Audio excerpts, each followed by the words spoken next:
हमारी संस्था के सभी प्राचार्य प्राध्यापकों की उपस्थिति में, हमारे नॉन टीचिंग स्टाफ सबकी उपस्थिति में आज का ये ध्वजवंदन कार्यक्रम संपन्न हो रहा है।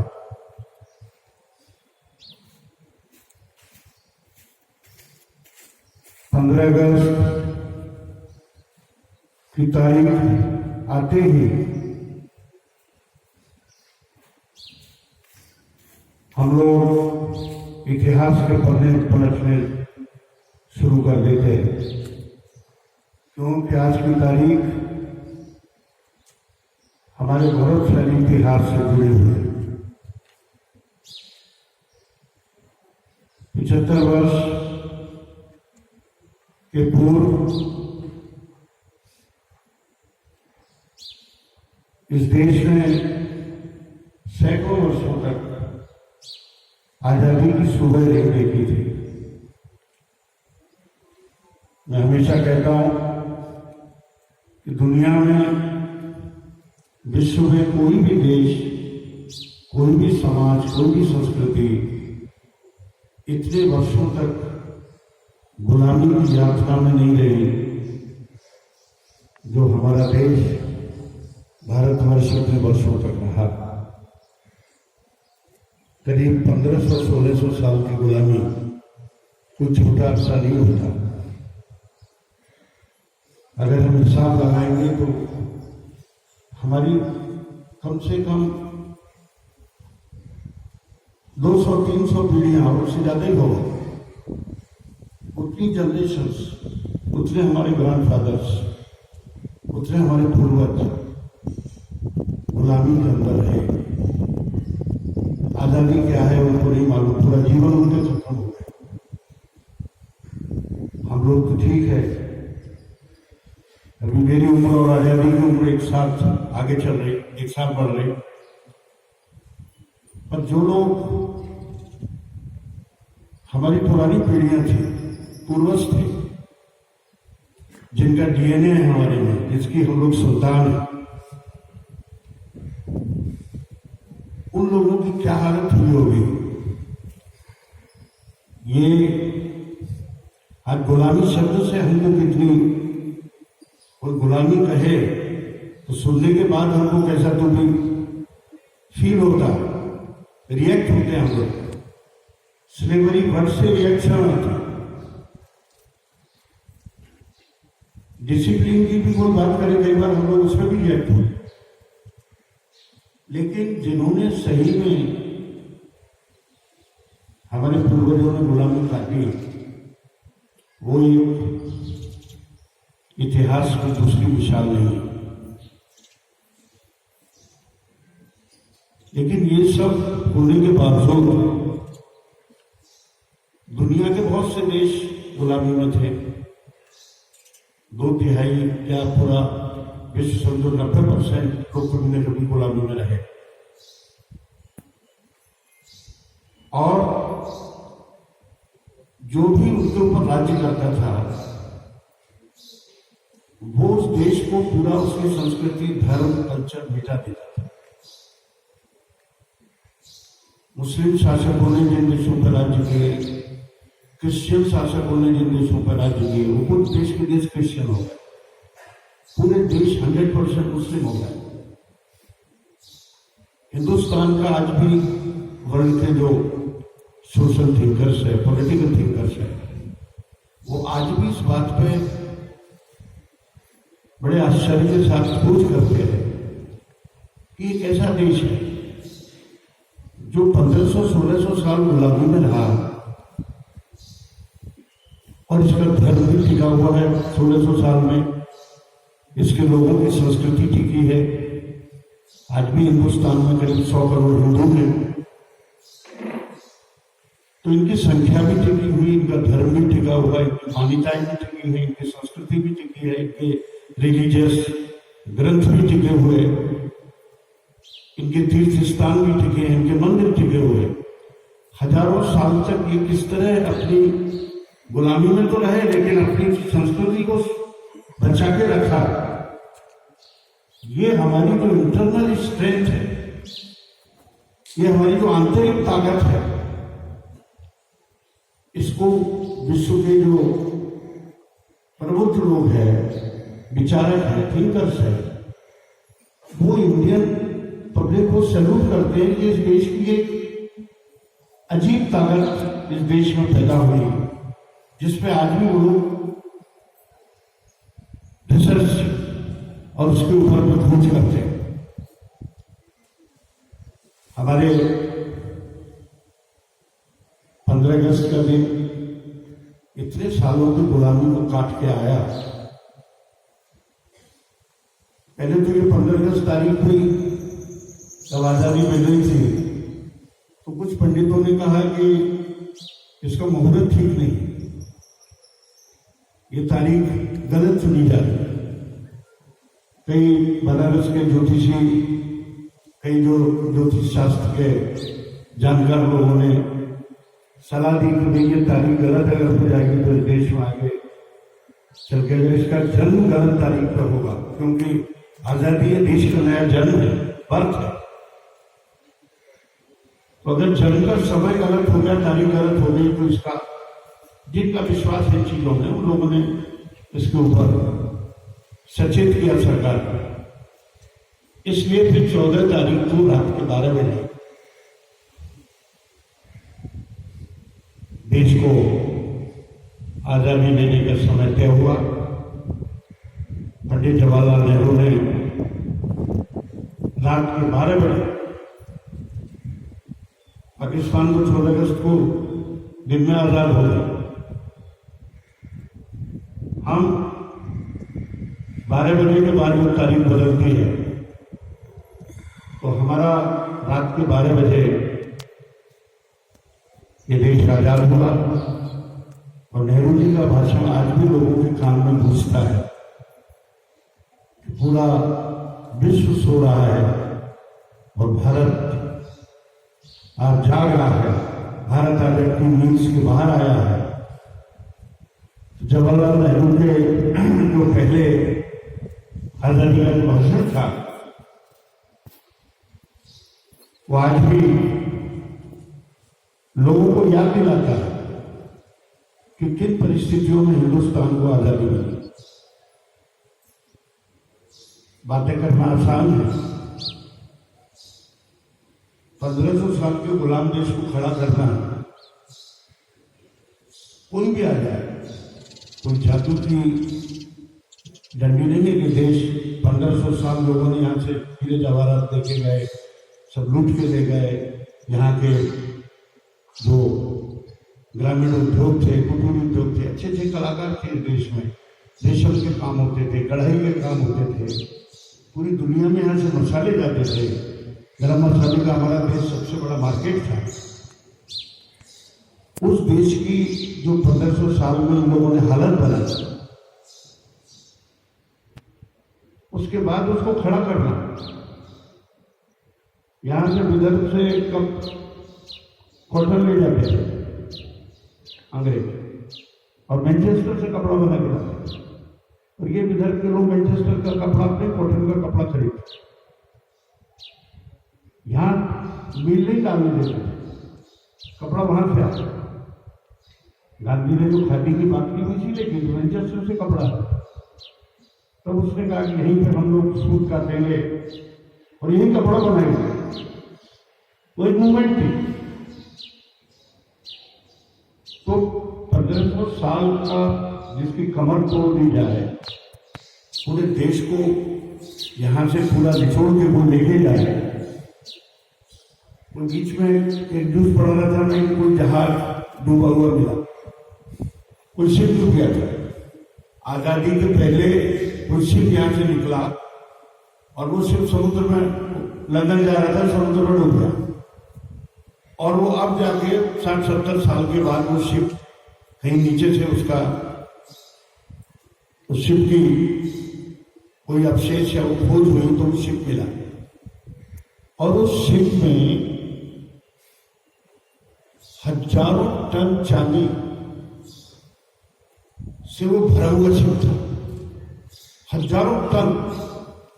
और वो एक शिप डूब गया, वो शिप अभी मिला। तो ऐसे कितने शिप गए होंगे, वो मिला करके समझ में आए कि किस तरह चांदी भर के ले जाते थे, किस तरह सोना भर के ले जाते थे।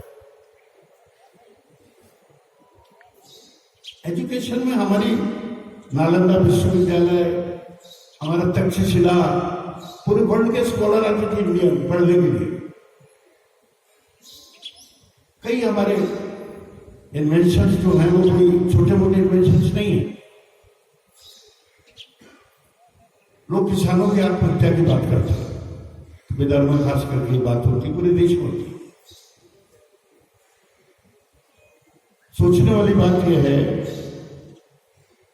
कि किसानों पे जो टैक्स लिया जाता है, अंग्रेज जो किसान से टैक्स लेता था हिंदुस्तान में, वो ब्रिटेन में, उसकी देश में, यूके में, इंग्लैंड में जो टैक्स लेता था, उससे कम से कम 60-65 गुना का ज्यादा लेता था। किसी दुनिया के देश में किसानों पर टैक्स नहीं, सब्सिडी है किसानों को। अमेरिका सब्सिडी देता है, टैक्स छोड़ दो, उनको और मदद करता है, तो फार्मर टिकता है। खेती का धंधा ऐसा नहीं है कि उसको मदद नहीं करो ठीक है। तो यहाँ पर पहले मुस्लिम लोग, उनके पास यंत्रणा नहीं थी, मुस्लिम शासकों के पास, वो तो जाते थे, उनके जो भी नवाब या जमींदार जो पाले हुए थे, मारपीट करके गांव में जो कुछ गरीब के घर में रहा उसका अनाज लूट के लाते थे। मुस्लिम शासक का जो आईक्यू था वो अपने बराबरी का था, इसीलिए मुस्लिम शासक यहाँ पे ऐसे भी एक हो गए इंडिया में, उनमें हमें कोई फर्क नहीं।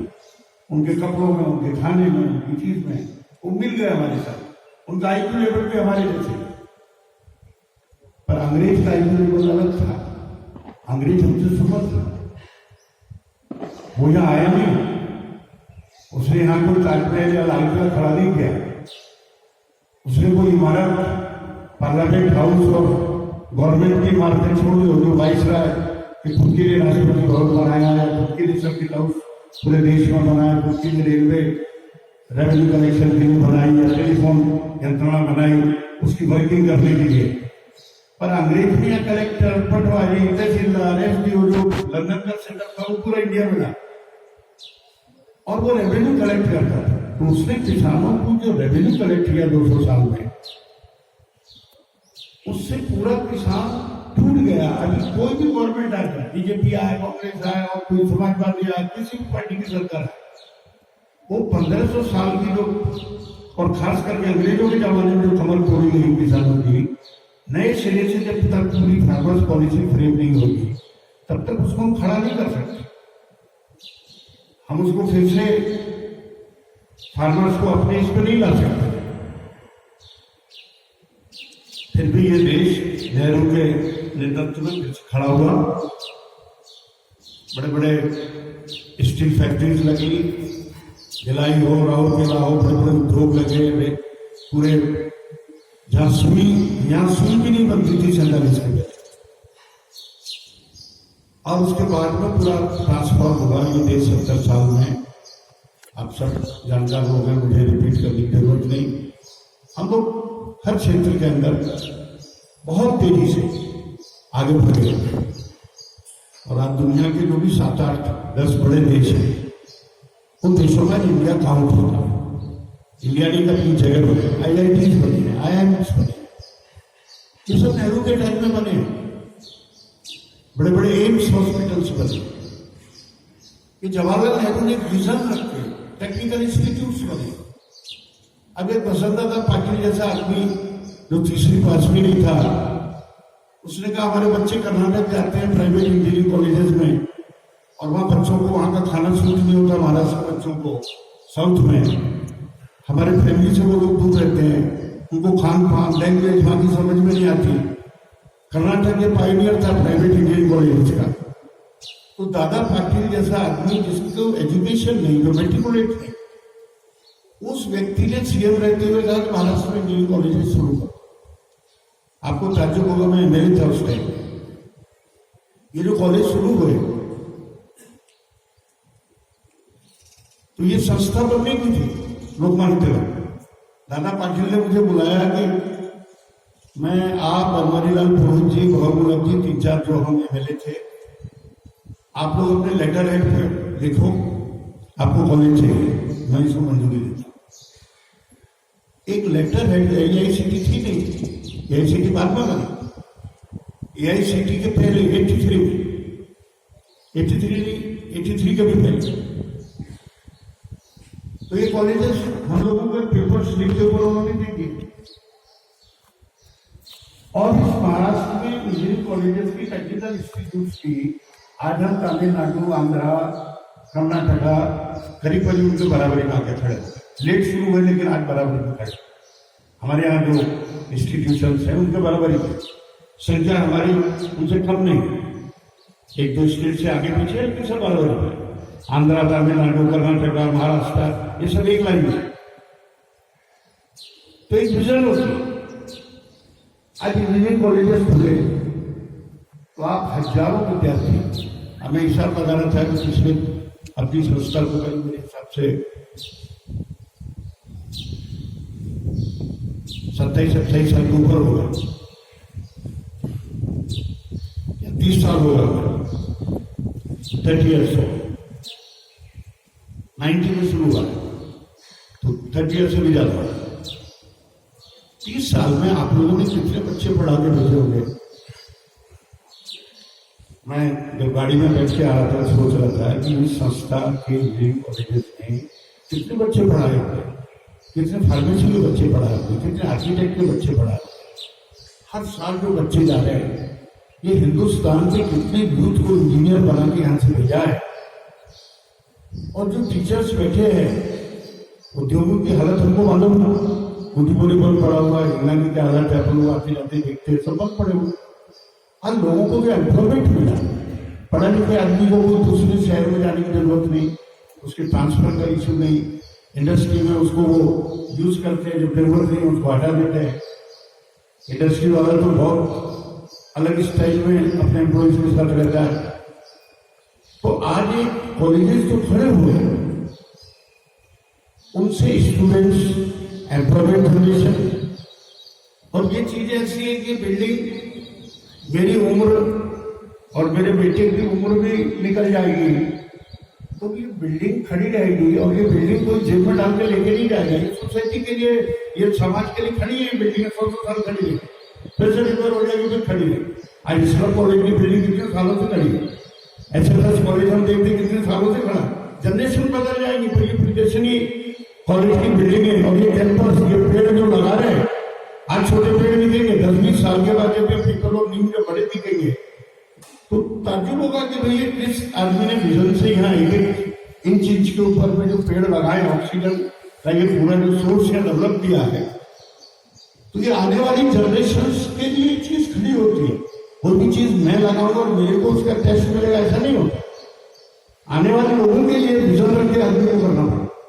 आज जो एनवायरमेंट है इस कैंपस का, ये आने वाले 100 ऑफ ईयर्स तक आपको ये कायम रहेगा, आपको याद दिलाएगा। प्रिंसिपल बदल जाएंगे, चेयरमैन बदल जाएंगे, लोग बदल जाएंगे, प्रोफेसर बदल जाएंगे, संस्था खड़ी रहेगी। कॉलेजेस एक बार खोल गए बंद नहीं होते। अब देखो ओल्ड इंस्टीट्यूशन चल रही है, न्यू इंग्लिश स्कूल वगैरह कितने सालों से चल रहा है। तो ये चीज एक विजन से फाउंडेशन खड़ी है। ठीक है, क्राइसिस आती है, मनुष्य सभ्यता के इतिहास आपकी जनता को आपको समझ है।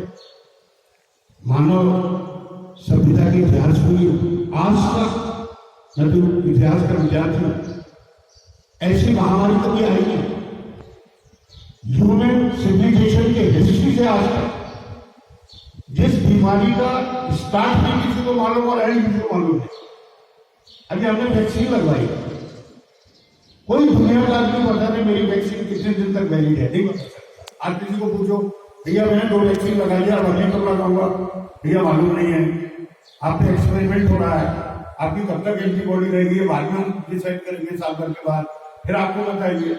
मतलब हमारे ऊपर पूरे इस महामारी में एक्सपेरिमेंट चल रहा है। आज WHO भी नहीं बता सकता कि वैक्सीन की लाइफ कितनी है। वर्ल्ड का एक आदमी नहीं बोल सकता कि मैंने जो 2 वैक्सीन लगाई हैं ये कितने दिन तक वैलिड रहेगी, क्योंकि नई बीमारी है, उनकी भी गलती नहीं, डॉक्टर्स भी नहीं बोल सकते।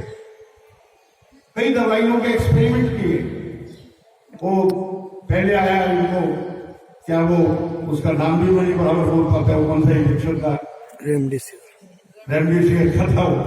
वो इंजेक्शन जो था उसके लिए मर रहे थे लोग, बाद में बोला इंजेक्शन से लोग मर जाएंगे, इंजेक्शन को दो। वो रिसर्च में इंजेक्शन फेल हो गया, बोला स्टेरॉइड लेंगे, बाद में कहा स्टेरॉइड से हार्ट के ऊपर इफेक्ट हो जाएगा, हार्ट अटैक आएगा, स्टेरॉइड मत लो। और पहले हर एक स्टेरॉइड लोग झगड़ते थे मेरे को स्टेरॉइड दो। फिर आया कि प्लाज्मा दो, लोग प्लाज्मा डोनेट कर रहे, प्लाज्मा बैंक बन रही, वो केजरीवाल से लेकर सब पूरे लोग प्लाज्मा की पब्लिसिटी कर रहे, प्लाज्मा आ रहा, ब्लड का प्लाज्मा निकाल रहे। बाद में बोलिए प्लाज्मा तो बहुत डेंजरस है, आदमी मरता है, इसको बंद करो। कितनी दवाई के मैं नाम बताऊं जो दवाई कोरोना में शुरू हुई और उन्हें कहा तो खतरनाक, इसको बंद करो, और बंद हो गई। हम लोग जो स्कैन करते हैं, क्या बोलते हैं उसको, सिटी स्कैन, सिटी। अब वो स्कैन का बाद में आया WHO से, हम सब ने किया, जिसको थोड़े सिम्टम थे चलो भाई ब्लड टेस्ट करो, स्कैन करो, वो एक्सरे उसमें जाते थे और 4,000, 5,000, 3,000 वो लोग लेते थे। अभी आया रिपोर्ट, जो स्कैन से कैंसर होता है उसकी 300% मोर पावरफुल रेज का इफेक्ट है बॉडी के ऊपर, वो स्कैन मत करो, बहुत इमरजेंसी होगी जब करना। अब स्कैन बंद हो रहा है, तो ये महामारी का किसी को कोई प्रेडिक्शन नहीं है। आपको याद होगा मैंने पिछले जब 26 जनवरी को आपका जब अपन जमा हुए थे सब लोग, तो मैंने कहा हम अनिश्चितता के दौर से गुजर रहे, हमको पता ही नहीं आगे क्या होने वाला है, किसी को ये पता नहीं, फर्स्ट टाइम हो रहा है। कभी जिंदगी में सोचा था कि अपने किसी एम्प्लॉय का सैलरी कम होकर मिलेगा? अभी 26 साल में 27 साल में नौकरी के इमीडिएटली ऐसा भी दिन आएगा कि सैलरी अपने को कम होकर मिलेगी। और ये मैनेजमेंट जो एक दिन भी लेट सैलरी नहीं करता, वो उसको मजबूरी में आपकी सैलरी हर महीने मिलती है, उसके लिए एक नियोजन